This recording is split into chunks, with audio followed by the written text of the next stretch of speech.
अस्सलामुअलैकुम friends, I hope आप लोग सब ठीक होंगे, खैरियत से होंगे और सबके रोज़े बहुत अच्छे से गुजर रहे होंगे। 27 रोज़े गुजर चुके हैं और आज 28वां रोज़ा है, तो हम उसके वज़ाइफ के बारे में बात करते हैं। 28वें रोज़े वाले दिन हमें फ़जर की नमाज़ के बाद सूरह जुम्मा की ये 2 आयतें पढ़नी है 47 मरतबा। आप इसका स्क्रीनशॉट ले लें। इसके बाद हमें ज़ोहर की नमाज़ के बाद 7 सलाम 11 मरतबा पढ़ने हैं, जो हम अपनी पिछले रातों में, पिछले रोज़ों में भी पढ़ चुके हैं, ताक रातों में। और मैं उसका स्क्रीनशॉट आपको दिखा देती हूँ अभी। ये 7 सलाम की तस्वीर है, जिसमें से 5 सलाम यहाँ पर हैं और बाकी के 2 सलाम ये हैं। ये हमें ज़ोहर की नमाज़ के बाद पढ़ने हैं। इसके बाद असर की नमाज़ के बाद हमें दुआ निजात नंबर 5 25 मरतबा पढ़नी है। ये दुआ निजात है, आप इसका स्क्रीनशॉट ले लें। ये हमें 25 मरतबा पढ़नी है और उसके बाद ये दुरूद शरीफ 40 मरतबा पढ़ना है।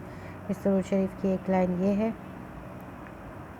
और इस दुरूद शरीफ की आखिरी लाइन ये है। ये हमें 25 मरतबा दुआ निजात पढ़ने के बाद 40 मरतबा ये दुरूद पढ़ना है।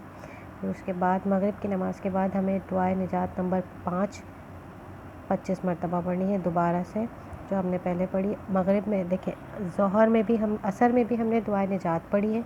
यहाँ पर असर में भी हम दुआ निजात नंबर 5 पढ़ेंगे 25 मरतबा और 40 मरतबा ये दुरूद शरीफ। उसके बाद मगरिब में भी हम दुआ निजात पढ़ेंगे 25 मरतबा और उसके बाद आपने हस्ब तौफ़ीक सदका करना है, नकद रकम, लिबास या खाना वगैरह, जो आपकी तौफ़ीक हो।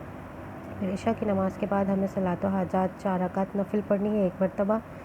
सलातो हाजात का तरीका ये है, ये आप स्क्रीनशॉट ले लें।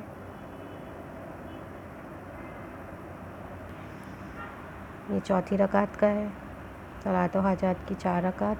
और फिर उसके बाद इस नमाज़ के बाद आप अल्लाह ताला से जो भी दुआ मांगे इंशाअल्लाह पूरी होगी। और फिर इसके बाद आपने अल्लाह ताला का प्यारा नाम या करीमो 111 मरतबा पढ़ना है।